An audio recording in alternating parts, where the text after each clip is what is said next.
Another murder-suicide, this time in Trinidad and Tobago, where Roger Singh killed his wife, Naila Singh. It was said that on a day of the murder, she went to her job, which is Ventura Credit Union, and he approached her, shot her, and then shot himself.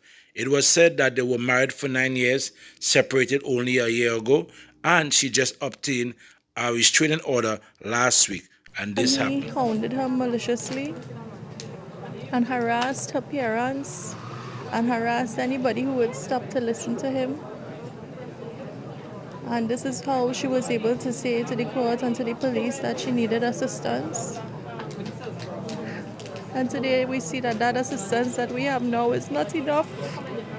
Ms. Privard went on to say that this could have been avoided and more laws need to be amended when it comes to violence against women. If This is what she. someone can qualify for a restraining order, I think it suggests they need to be restrained, they need help.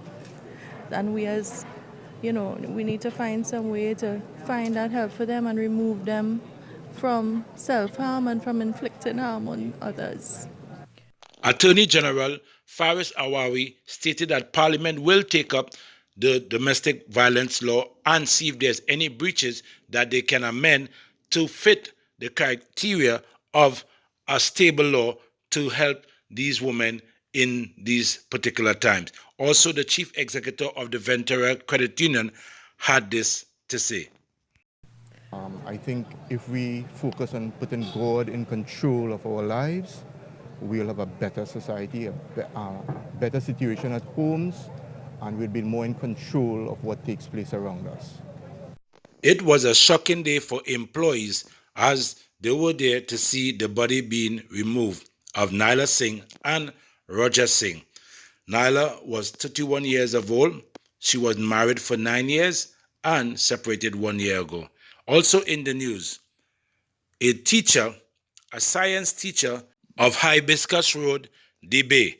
Now, this man is a teacher who is building his house and went to the bank to collect some money to pay his workers, right?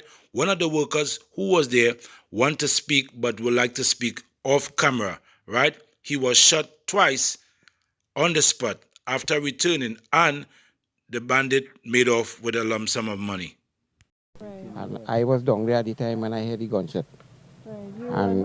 And two other workers. Right.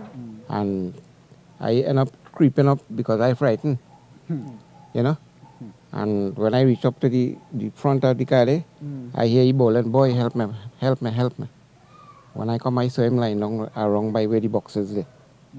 One of the person who decided not to speak on camera said that the police could have do a better job by taking this man to the hospital. And then he tell me, help him, you want water? I give him a little sip of water. And we try and get him close downstairs, type of hammock there. He said, put him in the hammock. And when he put him in the hammock, the police and them came at the same time. They said, no, take him out from the hammock and rest him to the ground. And them keep questioning me, and he demand bleeding in the ground there for 45 minutes. When they realize he going in bad condition, then they put him in the van again. So from what the witness stated, that he could have been reached to the hospital, probably his life could have been saved. Now the police, if that's the case, you all need to do a better job at it, right? Although Buduram was taken to the San Fernando hospital, he was pronounced dead. Now his family, also he lived alone, but his family is now worried that they could be targeted. Listen. We don't feel safe. We don't know what could happen to any of us at any time.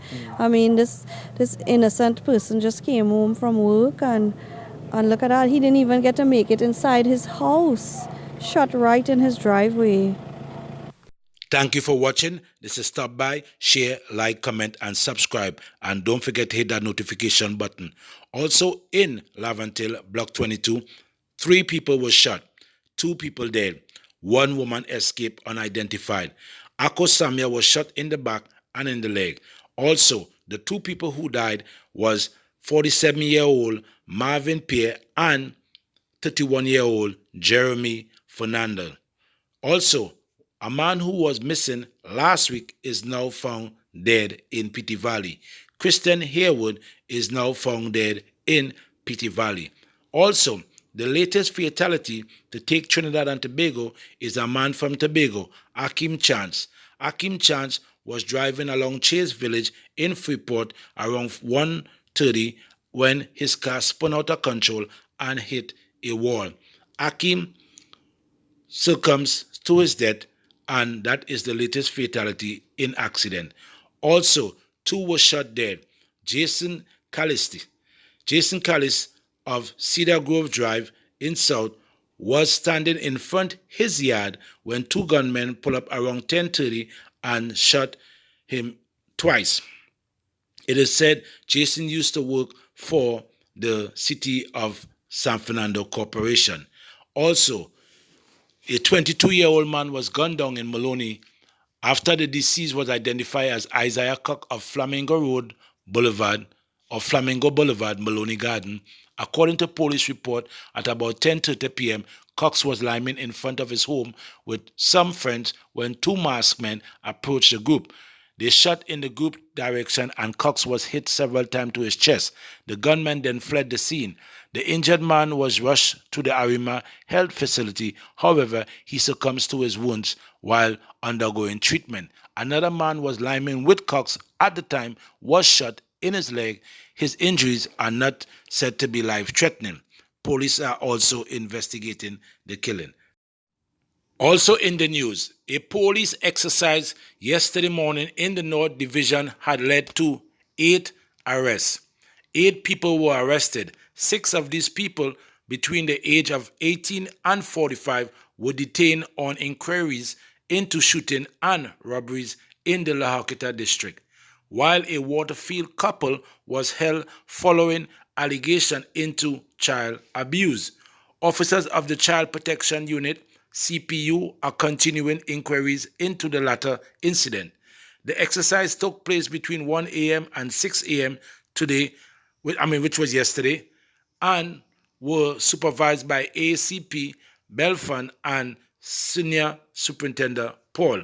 Officers of the Crime Suspension Unit and the K9 Unit were also involved.